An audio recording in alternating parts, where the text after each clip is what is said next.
friends, welcome back to our channel Cooking Hours. അപ്പോൾ ഇന്ന് ഞാൻ ഉണ്ടാക്കാനായിട്ട് പോകുന്നത് വളരെ ടേസ്റ്റി ആയിട്ടും ഈസിയും ആയിട്ടുള്ള ഒരു സേമിയ പായസമാണ്. ഇത് ഉണ്ടാക്കാനായിട്ട് ഭയങ്കര എളുപ്പമാണ്.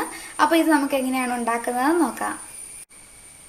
അപ്പോൾ ഇതിന് നമുക്ക് ആദ്യമായിട്ട് ഷുഗർ ഒന്ന് കാരമലൈസ് ചെയ്തെടുക്കണം. അതിനുവേണ്ടി ഞാൻ സ്റ്റൗവിൽ ഒരു പാൻ ചൂടാക്കാനായിട്ട് വെച്ചിട്ടുണ്ട്. അതിലേക്ക് നമുക്ക് 5 ടേബിൾ സ്പൂൺ പഞ്ചസാര ചേർത്ത് കൊടുക്കാം. നിങ്ങളുടെ മധുരത്തിനനുസരിച്ച് വേണം പഞ്ചസാര ചേർത്ത് കൊടുക്കാനായിട്ട്. ഇനി നമുക്ക് ഇതൊന്ന് ഇളക്കൊന്നും വേണ്ട. ഇതൊന്ന് വെള്ളമായി കഴിയുമ്പോൾ മാത്രമേ നമ്മളൊന്ന് ഇളക്കാൻ പാടുള്ളൂ. അപ്പോൾ ഈ പഞ്ചസാര ചെറുതായിട്ടൊന്ന് ഉരുകി വന്നിട്ടുണ്ട്. ഇനി നമുക്ക് ഇളക്കാനായിട്ട് തുടങ്ങാം.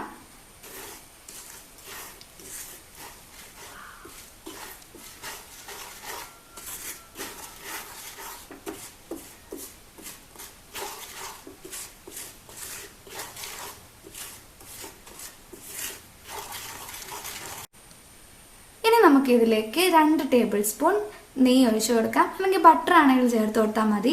ഞാനിവിടെ നെയ്യാണ് ഒഴിച്ചു കൊടുക്കുന്നത്.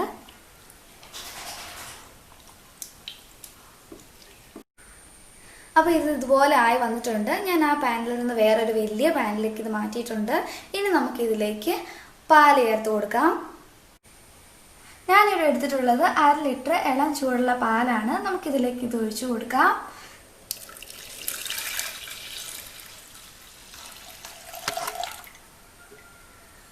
ഇനി നമുക്ക് നന്നായിട്ട് മിക്സ് ചെയ്ത് കൊടുക്കാം.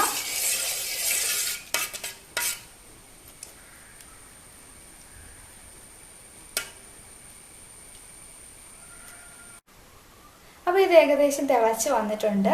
ഇനി നമുക്കിതിലേക്ക് ഇതിലിട്ടൊന്ന് വറുത്ത സേമിയ ഇട്ട് കൊടുക്കാം. നമുക്ക് നന്നായിട്ട് ഇളക്കി കൊടുക്കാം.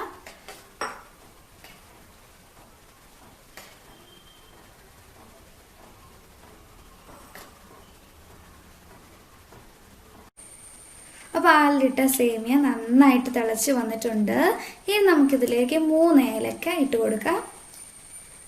എന്നിട്ട് നമുക്ക് നന്നായിട്ട് മിക്സ് ചെയ്യാം. ഇനി നമുക്കിത് 5 മിനിറ്റ് വേകാനായിട്ട് വെക്കാം. 5 മിനിറ്റ് ആകുമ്പോൾ ഇത് നന്നായിട്ട് വെന്ത് വരും. അപ്പോൾ 5 മിനിറ്റ് ആയിട്ടുണ്ട്. ഇനി നമുക്കിതിലേക്ക് നട്ട്സും കിസ്മിസും ഞാൻ നെയ്യിലൊന്നും ഫ്രൈ ചെയ്തെടുത്തിട്ടുണ്ട്. അത് ഇതിലേക്ക് ചേർത്ത് കൊടുക്കാം.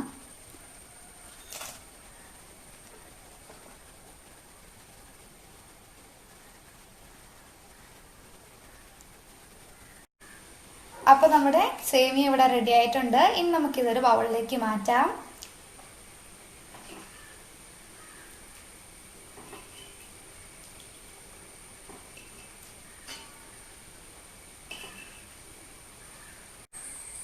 ഇത്രയേ ഉള്ളൂ. നമുക്ക് വളരെ ഈസി ആയിട്ട് വീട്ടിൽ തന്നെ തയ്യാറാക്കി എടുക്കാൻ പറ്റിയ നല്ലൊരു പായസം തന്നെയാണിത്. നിങ്ങളിത് വീട്ടിൽ ഉറപ്പായിട്ടും ട്രൈ ചെയ്ത് നോക്കണം. നിങ്ങൾക്ക് ഈ വീഡിയോ ഇഷ്ടമായെങ്കിൽ ലൈക്ക് ചെയ്യാനും ഷെയർ ചെയ്യാനും സബ്സ്ക്രൈബ് ചെയ്യാനും മറക്കരുത്. അതോടൊപ്പം നിങ്ങളുടെ ഫേസ്ബുക്ക് പേജും വെബ്സൈറ്റൊക്കെ സന്ദർശിക്കണം. അതിൻ്റെ ലിങ്കും ഡീറ്റെയിൽസും ഒക്കെ താഴെ ഡിസ്ക്രിപ്ഷനിലുണ്ട്. അടുത്തൊരു പുതിയ വീഡിയോ ഉടൻ വരുന്നതായിരിക്കും. Bye bye.